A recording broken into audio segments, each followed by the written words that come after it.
Bersyukur kepada Tuhan kalau Tuhan berikan kita waktu untuk bisa bersama-sama hari ini belajar.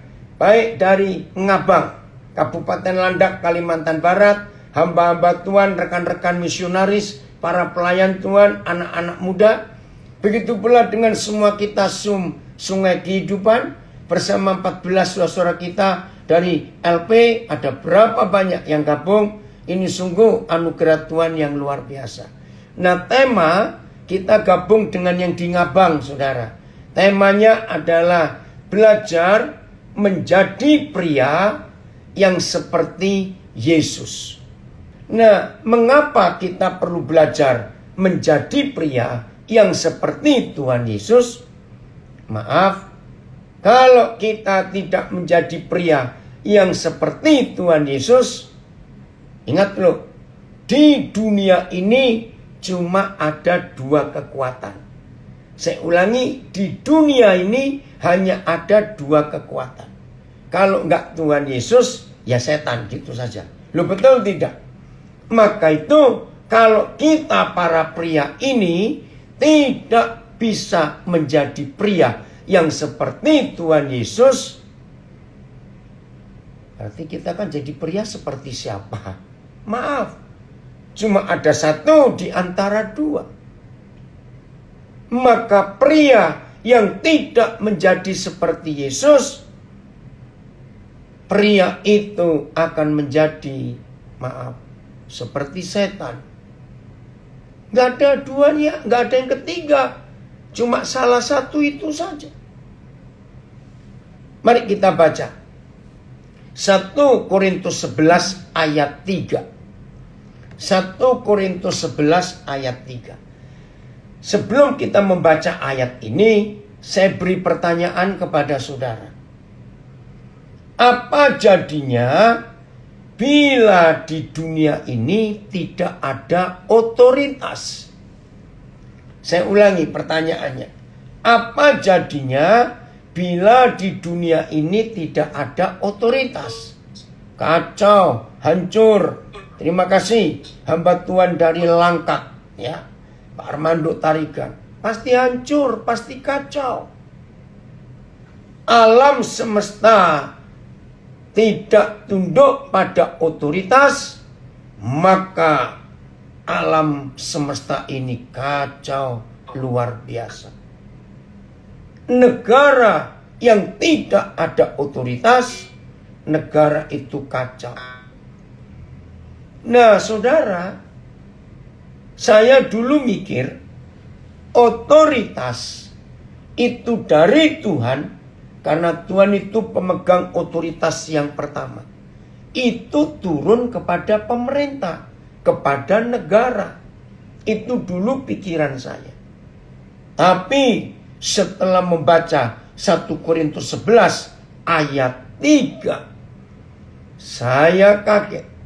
Ternyata dari Tuhan otoritas itu turunnya. Ini kita baca 1 Korintus 11 ayat 3. Tetapi aku mau supaya kamu mengetahui hal ini. Ini serius. Aku mau, ya, supaya kamu mengetahui hal ini. Hal apa? Yang di Ngabang, yang di Facebook, yang di Instagram, yang di Sungai Kehidupan dengan 14 LP ini. Kita harus tahu tentang apa? Yaitu tahu tentang yaitu kepala dari tiap-tiap laki-laki. Ini yang mengagetkan saya. Ternyata kepala yang pertama disebut di ayat 3 1 Korintus 11 itu adalah pencipta alam semesta ini, yaitu Bapa di surga. Dari Bapa di surga ternyata dinyatakan kepala dari tiap-tiap laki-laki ialah Kristus. Kepala dari istri, saya ganti langsung. Kepala dari istri ialah suami. Dan kepala dari Kristus, kembali lagi, ialah Tuhan Yahweh, pencipta alam semesta itu. Nah, kalau kita susun hierarkinya itu, berarti di dunia ini ada 3 kepala. Perhatikan, di dunia ini ada 3 kepala. Ayo kita susun hierarkinya ini. 1, kepala dari tiap-tiap laki-laki ialah Kristus. Maka kepala pertama, saudara, itu adalah Yahweh Tuhan kita. Dari Bapa di surga turun kepada kepala kedua, yaitu Tuhan Yesus. Nah, ini yang membuat saya kaget. Ternyata dari Bapa di surga kepada Tuhan Yesus itu bukan kepada presiden, kepada perdana menteri, kepada raja, kepada gubernur, dan seterusnya. Tidak. Dari kepala yang paling tinggi, yaitu pencipta alam semesta, turun kepada Tuhan Yesus. Dan dari Tuhan Yesus turun kepada suami. Ini yang Tuhan minta lewat Rasul Paulus. Tetapi aku mau supaya kamu mengetahui hal ini. Wih, saudara, hebat sekali. Apa yang harus kita tahu? 3 kepala ini yang kita harus tahu. Nah, sekarang kita lihat. Fakta ya, fakta. Maaf, jangan ada yang tersinggung. Dalam fakta hidup, ada memang istri ya yang hidupnya tidak benar, ada. Tapi ketahui, saudara. Ayo saya minta semuanya jawab dengan jujur. Antara istri dengan suami. Ya, saya tanya, antara istri dengan suami. Setan lebih banyak mengincar untuk menghancurkan. Itu suami atau istri yang diincar, yang dipilih oleh setan. Fakta loh, fakta. Maka semua kita jawab. Ternyata suami jauh lebih banyak yang dirusak oleh si setan daripada istri. Terima kasih sudah dijawab di Facebook. Ini jawabannya. Mengapa setan lebih memilih merusak pria daripada merusak istri? Sebab setan tahu 1 Korintus 11 ayat 3 bahwa suami itu adalah pemegang otoritas yang paling tinggi dalam kehidupan manusia. Nah, para istri jangan tersinggung dulu. Tapi saya harus beritahu saudara, di dunia ini ada sebuah movement. Di dunia ini ada sebuah gerakan. Tolong dicatat dan harus tahu apa yang dirusak oleh iblis. Itu adalah suami. Lalu setan-setan membuat sebuah gerakan. Namanya feminisme. Nah, yang belum tahu supaya hari ini tahu. Feminisme itu sebuah gerakan. Seperti komunisme. Ya, seperti hedonisme. Orang-orang yang maunya barang-barang mewah. Komunisme kita tahu. Nah, isme atau faham yang macam-macam. Nah, feminisme ini mengerikan. Yaitu ada sekumpulan istri yang sangat disakiti suami mereka. Lalu mereka membuat klub, membuat kelompok. Muncullah feminis. Nah, tahu kata feminis ya? Feminis itu artinya kewanitaan. Kumpulan wanita-wanita. Tapi karena satu istri disakiti suami, istri ini tanpa sengaja ketemu seorang wanita lain, ternyata dia juga istri yang disakiti suami. Ketemu lagi istri yang berikut, ya kok sama disakiti. Setelah jumlahnya cukup banyak, para istri yang disakiti suami mulai mikir, wah kurang ajar ya suami-suami kita kalau begitu. Enak saja mereka, maaf ini saya baca kisah sejarah mereka berdirinya feminisme itu. Pertama, mereka berkata begini, memang setan itu kurang ajar. Enak saja mereka hanya mau tubuh kita untuk seks. Mereka menganggap kita sebagai kelinci hanya untuk punya anak. Supaya nama mereka, nama suami kan begitu. Anak-anak pakai nama papanya, marganya. Saudara, jumlahnya makin hari makin banyak. Nah, termasuk di Indonesia ini ada. Feminisme itu ada. Saudara, maafkan saya. Pernah dengar Ratu Isabel di Perjanjian Lama, di kitab Raja-Raja? Permaisuri Raja Ahab? Nah, 100%. Catat, 100%. Roh Isabel itulah yang mengilhami lahirnya feminisme. Serius. Nah, bentuk feminisme ini begini, kalau saudara sempat baca sejarahnya. Mereka salah tafsir. Kan firman Tuhan berkata lewat Efesus 5. Hai istri, tunduklah pada suamimu. Sebab istri itu tubuh, suami itu kepala. Tapi feminisme merubah.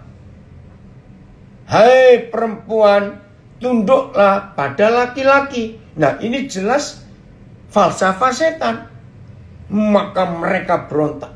Maka itu agama pertama yang dibenci oleh feminisme adalah Kristen.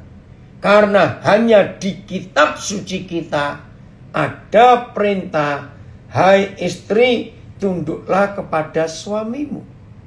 Tapi feminisme tidak terima. Kok enak perempuan dijajah laki-laki? Nah, setannya bekerja lagi. Aduh, kalau saya ngomong tentang Roh Isabel ini harus punya satu waktu lagi. Tapi ini loh masalahnya. Saya ulangi. Kembali ke 1 Korintus 11 ayat 3. Ingat. Otoritas pertama datang dari Bapa di surga. Dari Bapa turun kepada Kristus Yesus Tuhan kita. Dari Kristus Yesus turun kepada suami. Maka itu begitu dunia kehilangan otoritas. Tadi di awal kan saya sudah tanya. Coba jawab. Apa jadinya kalau dunia ini gak ada otoritas? Kacau, balau, hancur. Nah saudara, ini jawabannya. Mengapa di dalam fakta hidup jauh lebih banyak suami yang dihancurkan, dirusak, sehingga gak berfungsi sebagai suami, gak berfungsi sebagai ayah. Maka sakit hatilah para istri, maaf saya pakai kata kasar, yang hanya dibutuhkan oleh suaminya kalau butuh seks. Maaf, Ya pasti. Kalau kita bisa merasakan perasaan istri, walaupun kita laki-laki, sakit hati juga. Istri hanya jadi budak seks. Kalau ada maunya baru manis-manis baik-baik, itu istri sakit hati betul. Maka itu para pria, adik-adikku, anak-anakku yang belum menikah, engkau pria, dengar ya firman ini. Kita para laki-laki, para pria, harus menjadi pria yang seperti Yesus. Karena kalau kita laki-laki tidak bisa menjadi pria seperti Yesus, maka otomatis kita jadi seperti rivalnya Yesus, yaitu setan. Karena cuma ada satu di antara dua. Tuhan ampuni kami.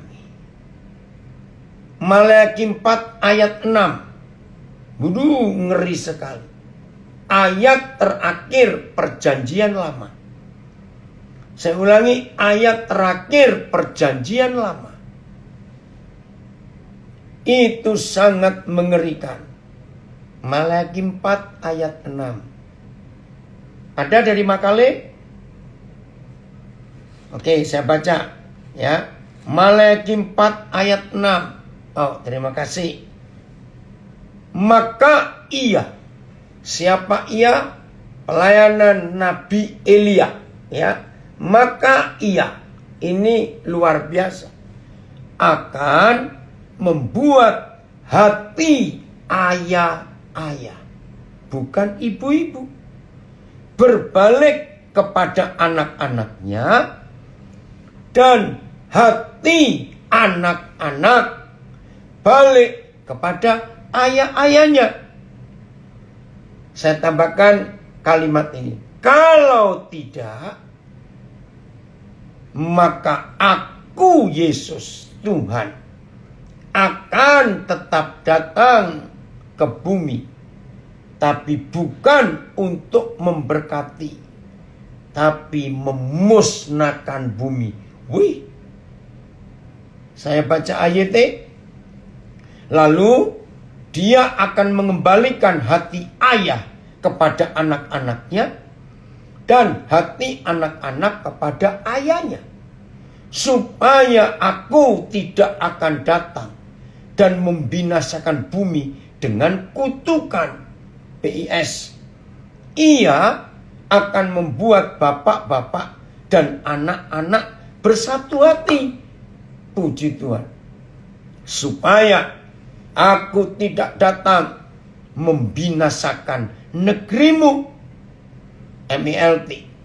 Dan dia akan mengubah hati ayah-ayah berbalik kepada anak-anak, dan hati anak-anak terhadap ayah-ayahnya, sehingga aku tidak datang memukul bumi sampai musnah. Saudara, tolong catat. Di dunia ini tidak pernah ada dan tidak akan pernah ada orang yang menulis, ya, nggak ada, bagaimana bumi nanti hancur. Itu nggak ada. Nah, satu-satunya tulisan di dunia ini yang memberitahu kita kapan, bagaimana, kok bisa bumi itu musnah, bumi itu hancur, bumi itu kena kutub. Satu-satunya tulisan di dunia yang memberitahukan kita kenapa, bagaimana, kapan, kok bisa bumi ini musnah. Tolong saudara catat, sampaikan kepada semua teman dan saudara kita. Maleakhi 4 ayat 6. Tuhan sendiri berfirman kepada kita bahwa untuk memusnahkan bumi, setan tidak perlu kerja berat. Untuk memusnahkan bumi, setan tidak perlu biaya mahal. Kalau perang nuklir, mahal sekali. Buat tsunami, udah ribet sekali. Gempa bumi, malah repot. Banjir besar, bukan. Maka itu para pria, Terima kasih kepada saudara-saudara dari Ngabang yang memberikan kita tema belajar menjadi pria untuk menjadi sama seperti Yesus. Karena kitalah para pria, para suami, para ayah yang jadi target utama setan supaya kita dihancurkan. Begitu pemegang otoritas ini hancur, maka rumah tangga hancur. Begitu rumah tangga hancur, anak-anak hancur. Begitu anak-anak hancur, anak-anak itulah yang membentuk komunitas. Komunitas hancur, negara hancur. Negara-negara di dunia hancur. Bumi itu adalah kumpulan. Dunia ini adalah kumpulan dari ratusan negara. Dan setiap negara itu kumpulan dari ribuan komunitas. Dan komunitas itu isinya 90 sekian persen adalah anak-anak.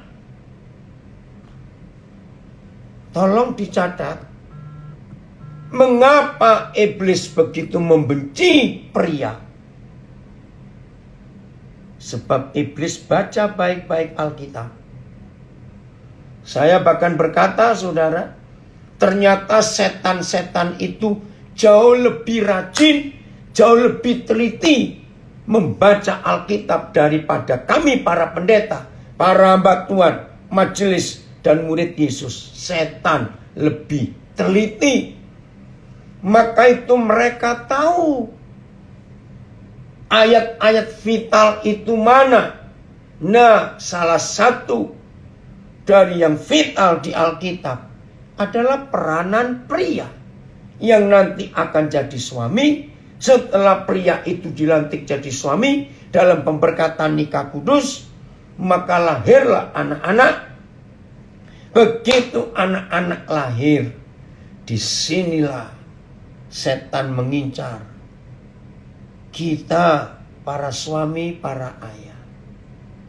Anak-anak muda, jaga dirimu supaya engkau tidak melakukan free sex, maaf. Sehingga lahirlah anak-anak di banyak tempat yang gak tahu siapa bapaknya. Saya punya kalimat yang jelek, tapi saya harus ngomong. Hai laki-laki, hai pria-pria, kalau kamu hanya tahu kawin dan beranak, jadilah babi dan anjing saja. Saya berkata keras. Jangan engkau jadi suami dan ayah yang merusak generasimu. Kalau ada saudara-saudara kita para wanita, ini ada lapas perempuan dari mana, dari mana. Saya atas nama para suami yang menyakiti hidupmu para istri, saya minta maaf. Maafkan saya. Tapi saya pesan, dendam istri pada suami jangan dilampiaskan kepada anak-anak. Tolong. Kalau ada anak-anak di sini, termasuk kalau kita sudah tua sekarang, tapi dulu waktu kita masih kecil, termasuk istri-istri, mama-mama yang dulu masih kecil, ayah kalian, bapak kalian menyakiti kalian. Tuhan mampukan saya hari ini untuk berkata, anak-anak, maafkan papa. Karena waktu kalian masih kecil, papa kejam kepada ibumu. Papa kejam kepada mamamu. Waktu kalian masih kecil, papa jahat kepada kalian. Maafkan papa.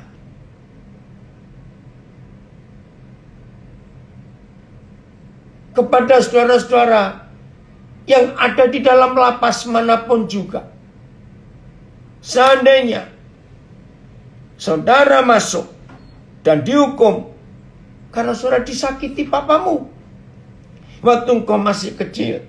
Maka itu engkau jadi jahat. Papa minta maaf hari ini. Papa minta maaf. Walaupun ayah kalian sudah meninggal, tapi sakit hati yang papa tinggalkan masih membekas sampai hari ini. Maafkan papa. Saudara, maka itu perlu sekali kita mengingat kebenaran ini. Bahwa kitalah pemegang otoritas yang langsung turun dari Tuhan, yaitu para pria, para suami. Sebab itu adik-adikku, anak-anakku, kalian para pemuda, sebelum kalian menikah, kalian yang masih muda, yang belum menikah, Papa pesan pada kalian dalam nama Yesus. Jangan asal kawin dan asal beranak saja kamu. Tolong ya. Jadilah nanti kamu suami yang baik untuk istrimu.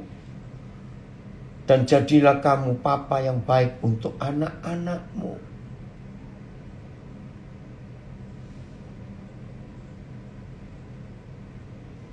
Saya mau tunjukkan ayat ini. 1 Tesalonika 2. Ya, 1 Tesalonika 2. Ayat yang ke-10. Siapa papa? Siapa papa? Ada dari Makale? Oke. 1 Tesalonika 2 ayat 10. Kamu adalah saksi. Demikian juga Tuhan. 1. Betapa saleh. 2. Adilnya. 3. Dan tak bercacatnya kami berlaku di antara kamu yang percaya. Siapa ini yang memiliki 3 fungsi? Saleh artinya hidup takut akan Tuhan. Adil artinya tidak pilih kasih. Tak bercacat artinya sempurna. Ini siapa? Berlaku di antara kamu yang percaya. Ayat 11. Nanti kita akan tahu siapa ini. Wih, luar biasa. Kamu tahu betapa kami seperti Papa. Betapa kami seperti ayah, seperti Papa terhadap anak-anaknya. Telah menasihati kamu dan menguatkan hatimu seorang demi seorang. Di ayat 11 kita akan bertemu 2 fungsi Papa. Di ayat 10 ada 3 fungsi Papa. Takut Tuhan, hidup saleh, tidak pilih kasih, adil, tidak boleh salah, sempurna. 3 ya. Ayat 11 ada 2, menasehati anak-anak. 5, menguatkan hati anak-anak. Wih, luar biasa. Ini 5 fungsi. Ayat 12. Inilah 6 fungsi Papa. Dan meminta dengan sangat supaya kamu hidup sesuai dengan kehendak Tuhan yang memanggil kamu ke dalam kerajaan dan kemuliaan. Meminta dengan sangat. Itu kita beri kata lain, mendisiplin. Nah, inilah 6 fungsi pria yang menjadi suami lalu menjadi ayah. Tolong catat, Satu, seorang ayah pria harus hidup kudus, takut akan Tuhan. Dua, seorang ayah harus berlaku adil, tidak boleh pilih kasih. Tiga, seorang ayah harus tidak boleh bersalah di depan anak-anak.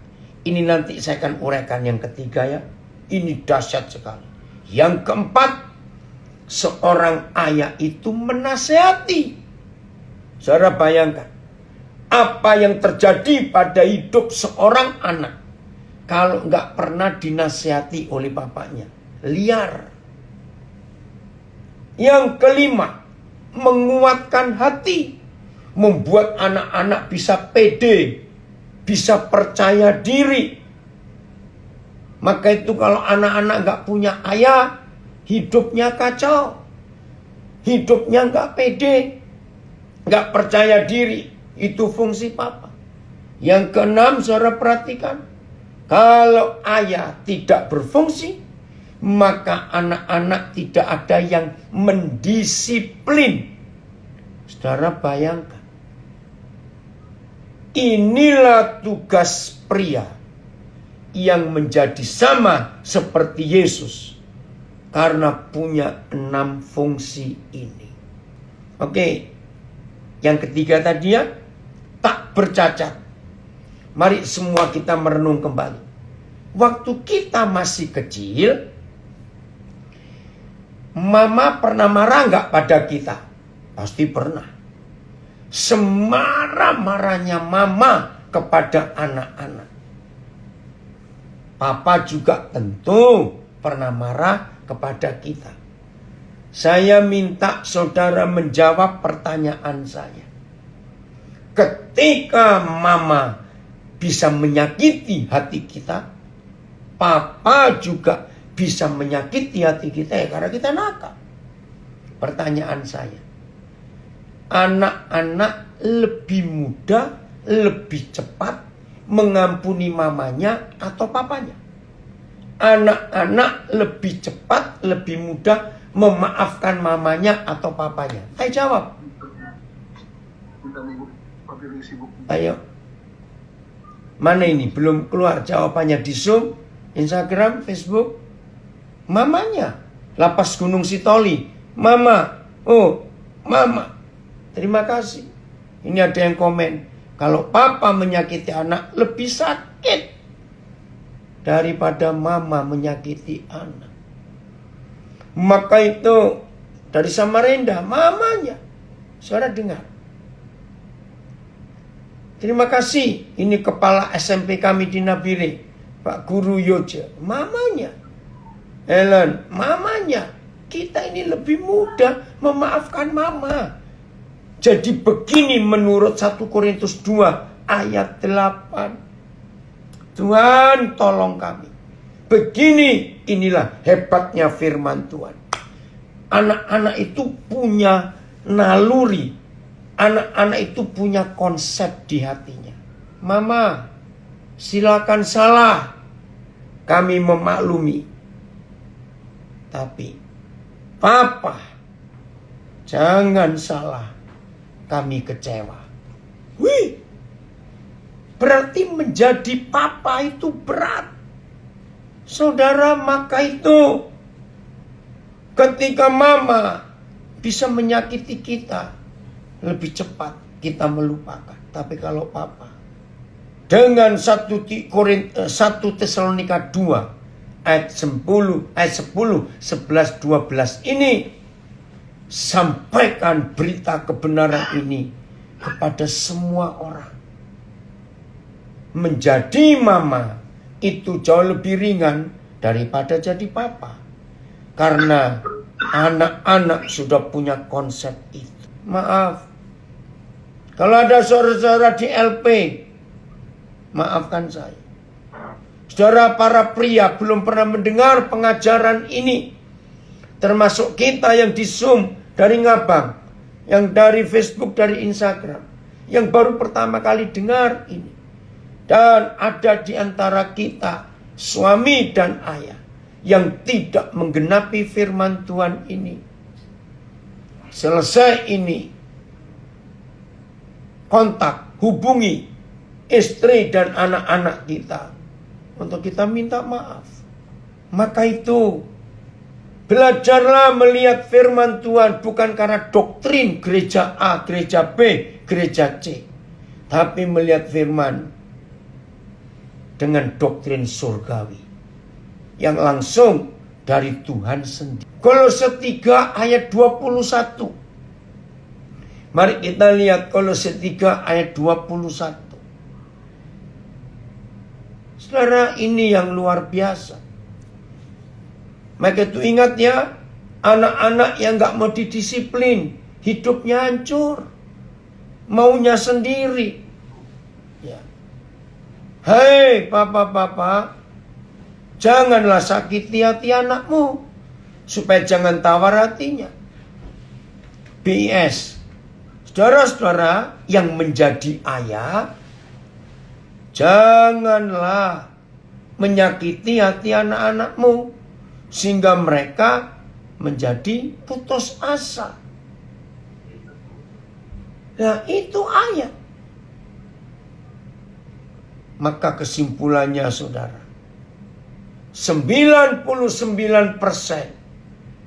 kejahatan di dunia itu karena kejahatan para ayah yang melukai hati anak-anaknya. Itu sebabnya gereja Tuhan dimanapun kita berada, sungguh-sungguh kembalikan hubungan ayah dengan anak dan anak dengan ayahnya, supaya bumi ini tidak dihancurkan. Jadi di mata anak-anak kedudukan ayah itu luar biasa. Ada 3 hal, tolong catat. Hanya 3 hal saja yang dilakukan oleh seorang ayah, dan itu melukai hati anak-anaknya. Saya ulangi, hanya ada 3 hal saja yang dibuat oleh seorang ayah, dan itu bisa merusak hidup anak-anak. 1, ayah, jangan sakiti mama. Ini anak-anak minta, papa, jangan pukul mama. Papa, jangan lukai hati mama. Wih, saudara, tidak ada seorang pun anak yang rela kalau dia atau anak-anak itu melihat papanya menyakiti mamanya. Itu anak-anak gak rela. Dalam pengalaman saya, pasti ada anak-anak. Maka itu kalau ada di antara kita sekarang yang sudah dewasa ini, dan dulu waktu kita masih kecil, kita pernah melihat ibu kita dipukul, ditendang, dimaki-maki oleh ayah kita. Pasti anak-anak yang melihat itu akan berkata begini, tunggu aku besar. Saudara, kalau sampai seorang ayah menyakiti ibunya dan anak-anak tahu, maka anak-anak sudah dendam kepada ayahnya sejak waktu itu. Maka itu 3 hal ini para ayah harus tahu betul-betul. Jangan sakiti istri kita, baik dengan kata-kata maupun dengan tangan, dalam nama Yesus. Untuk yang pertama ini, mari kita lihat 1 Timotius 2 ayat 8. 1 Timotius 2 ayat 8. Mari kita lihat. Dari Makale, bisa tayangkan ayat 1 Timotius 2 ayat 8. Baik, saya akan baca dari Alkitab saya. Mengapa ada firman ini? 1 Timotius 2 ayat 8. Aku ingin supaya di mana-mana laki-laki berdoa dengan menadakan tangan yang suci. Terima kasih An. Tanpa marah dan tanpa perselisihan.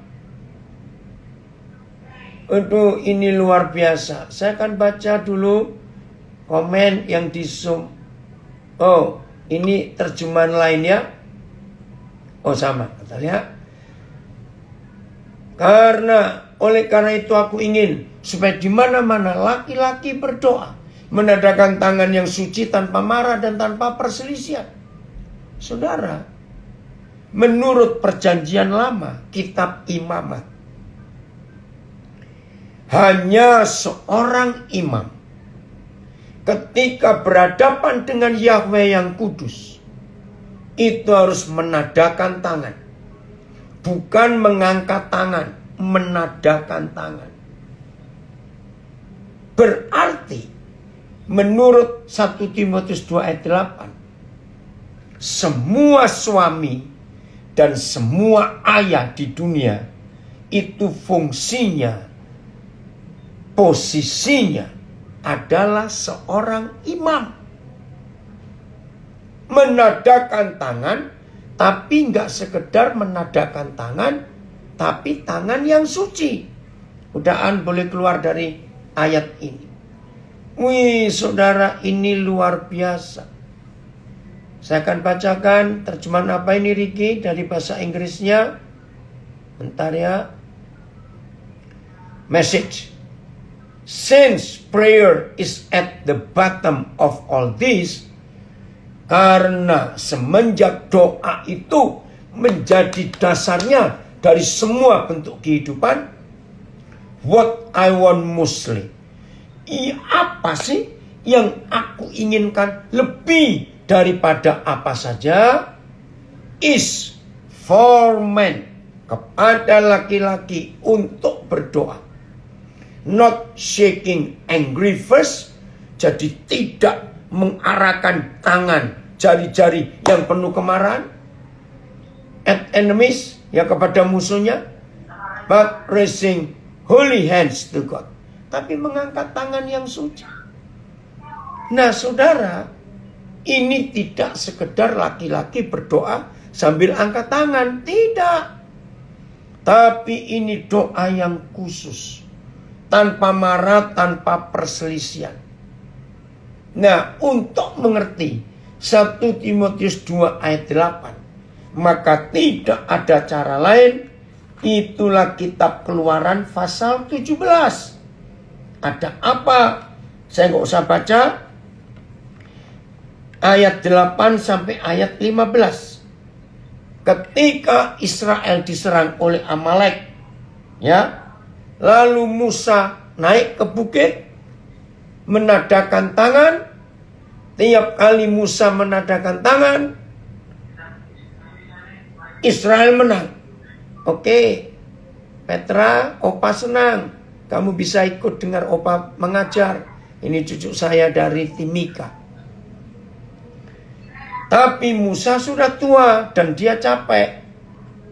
Kaget saudara. Tiap kali Musa nurunkan tangan, yang menang itu musuhnya. Israel pasti kalah. Nah, kebetulan waktu itu ada 2 orang muda. Ya, 1 orang muda, bukan 2. 1 Harun, 1 Hur. Mereka melihat, aduh, ini tiap kali Musa turun tangan, Israel kalah. Maka Alkitab Keluaran 17 ayat 8 sampai 15 menulis, maka mereka berdua menopang tangan Musa sampai sore, sampai matahari terbenam. Maka Israel menang total. Ini luar biasa. Saya bacakan dari bahasa Inggris, dari Salatiga ini kirimnya. Therefore, I want the men in every place to pray, lifting up holy hands, without anger and disputing or quarreling or doubt in their mind. Ini lebih jelas. Nggak boleh ada kemarahan, nggak boleh ada menyakiti orang, tidak boleh ada bantahan atau ragu-ragu. Nah, saudara tolong catat. Berarti kalau keluarga kita penuh masalah, tolong perhatikan. Kalau rumah tangga kita penuh masalah, ini yang dimana belum di mute, ya. Kalau anak-anak kita rajin sakit, setelah saya mengetahui rahasia 1 Timotius 2 ayat 8, maka setiap rumah tangga yang penuh masalah, penuh persoalan, anak-anak rajin sakit, anak-anak bermasalah. Hari ini, hai para suami dan para ayah, langsung adili diri sendiri. Berarti tanganku sedang najis. Karena ketika tangan ini najis, setan masuk ke keluarga kita. Mereka curi kesehatan keluarga kita. Mereka curi berkat Tuhan atas keluarga kita. Mereka curi kebahagiaan keluarga kita. Mereka curi kesehatan kita dan anak-anak kita. Karena imamnya sedang teler. Catat itu. Salah satu yang menyebabkan tangan suami, tangan ayah najis, tidak suci. Karena suami pakai tangannya untuk sakiti istrinya. Ketika papa pakai tangannya untuk pukul menyakiti anaknya. Bukan berarti nggak boleh dididik. Harus. Anak salah harus didisiplin. Ingat tadi fungsi yang ke-6. Ayah itu mendisiplin.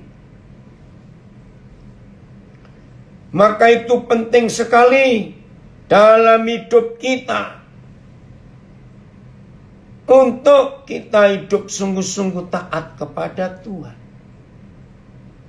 Sekarang kita tahu. Maka itu sejak saya mengenal firman ini. 1 Timotius 2 ayat 8. 1 Tesalonika 2 ayat 10 sampai 12. Maka suami-suami, pria-pria, ayah-ayah harus hidup benar di hadapan Tuhan. Yang pernah menyakiti istri dan melukai anak karena tangannya, ayo kita minta maaf. Hal kedua, ayah bisa menyakiti anak. Kalau ayah itu pilih kasih. Lebih sayang anak nomor sekian daripada anak yang nomor sekian. Oh, itu anak sakit hati betul-betul. Maka itu ayah kita nggak boleh pilih kasih. Nomor 3, yang menyebabkan anak sakit hati karena ayahnya, ingat tadi Kolose 3:21. Karena papa ingkar janji. Saudara pernah sadar nggak sih? Janji ayah kepada anak-anak itu janji mati. Maka itu ketika ditagih oleh anak, Pak, katanya begini. Terus anak itu dengar papanya bilang, aduh nak, papa cuma guyon waktu itu. Ih, itu anak sakit hati betul-betul. Tolong dicatat para pria, pemuda, suami, ayah. 3 hal inilah yang membuat Kolose 3:21 terjadi di hidup anak-anak kita. Lagi sekali, kalau anak-anak melihat papanya nyakiti mamanya. Kalau papa pilih kasih. Kalau papa ingkar janji. Anak-anak sakit hatinya, saudara. Maka itu para suami, para ayah, para pemuda. Ayo kita sungguh-sungguh menggenapkan firman Tuhan ini.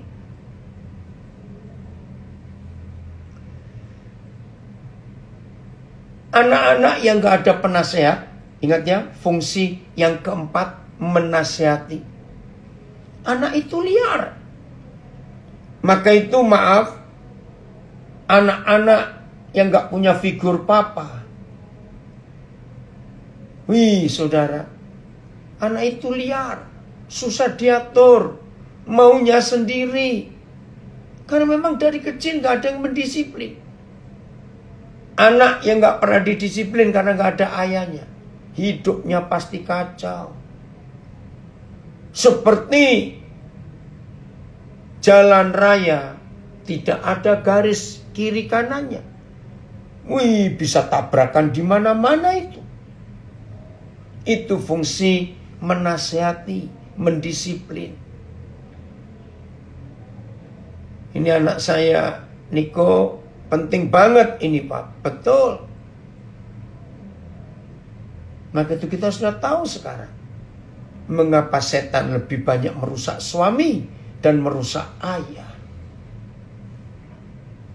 Jadi mulai hari ini, mari saudara, dalam fakta hidup yang sesungguhnya, kita menjadi ayah, suami, pria yang seperti Yesus. Lewat proses kita dibentuk.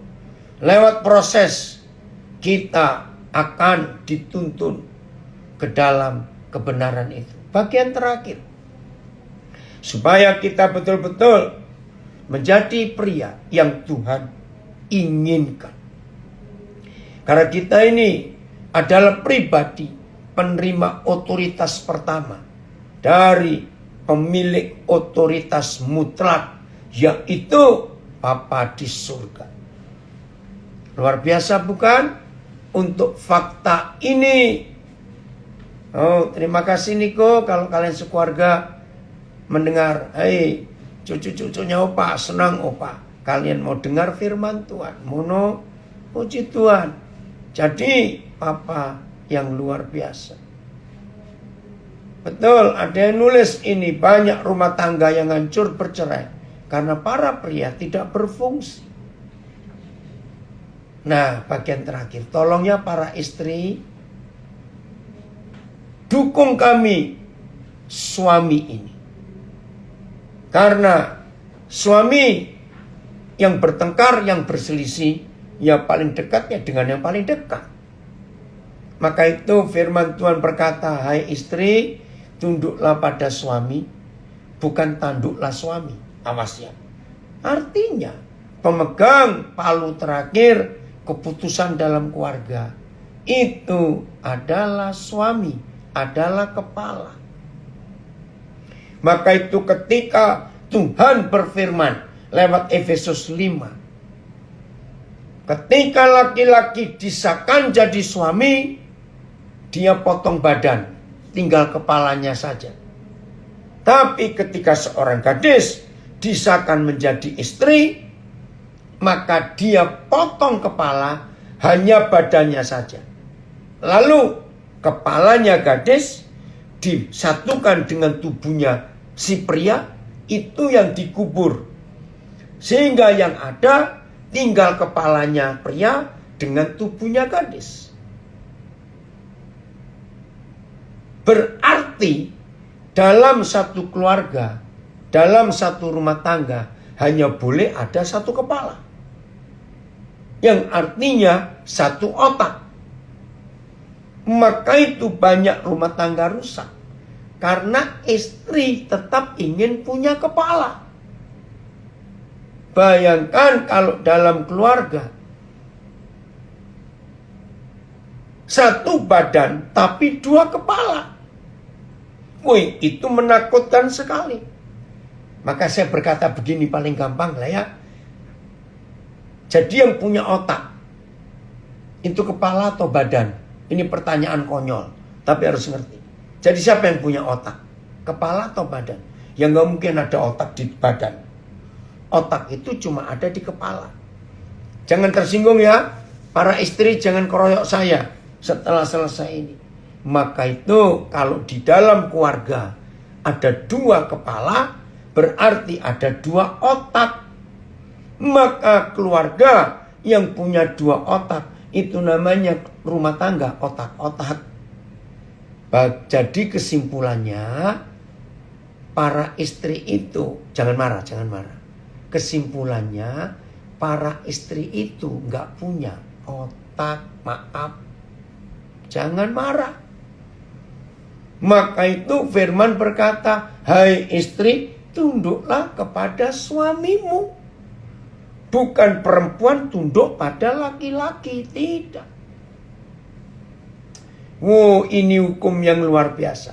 Maka itu kalau suami istri bisa hidup dalam keharmonisan, sehati, sepikir, setujuan, itu karena kepalanya satu, badannya satu.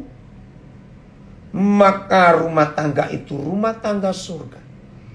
Kalau anak-anak melihat papa mamanya harmonis, rukun, bahagia, saling mudah memaafkan, nggak ada pertengkaran, yakinkan anak-anak kita jadi orang-orang hebat. Mereka jenius, bahkan super jenius. Mereka sehat karena papa mamanya bahagia. Tapi anak-anak yang punya papa mama seperti kucing dengan anjing, anak-anak itu menderita. Maka saya akhiri, saya titip dua hal ini kepada semua pribadi yang sudah menikah. Yang belum menikah, simpan.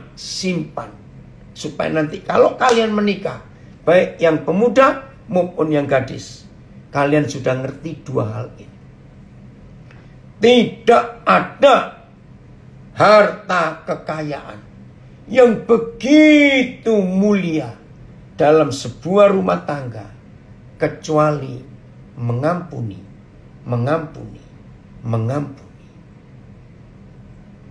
Maka kalau suami istri tiap hari hidupnya penuh pengampunan, maka itu rumah tangga surga.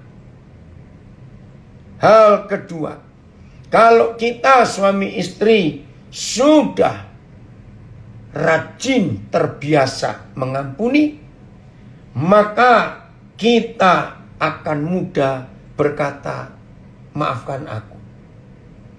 Karena di dunia ini banyak orang sombong. Orang sombong itu sulit berkata, iya aku salah. Orang sombong itu begitu tahu salah, pasti keluar kalimat ini. Aduh, maksudku tadi tidak begitu. Nah, ini orang sombong. Orang sombong itu susah bilang aku salah, maafkan aku. Susah. Tapi kalau saudara dan saya dalam hidup pernikahan selalu ada dua hal ini. Mengampuni, dan mudah berkata, aku minta maaf atau maafkan aku. Anak-anak kita bahagia. Maka suami istri yang berperan dengan betul, seperti yang tertulis di firman Tuhan. Aduh saudara, setan nggak ada lagi di antara manusia. Maka pengadilan tutup, penjara kosong, polisi santai, nggak ada kerjaan. Karena nggak ada kejahatan. Itu semua dimulai dari rumah. Dan dari rumah, pemegang otoritasnya adalah ayah dan adalah suami dan ayah.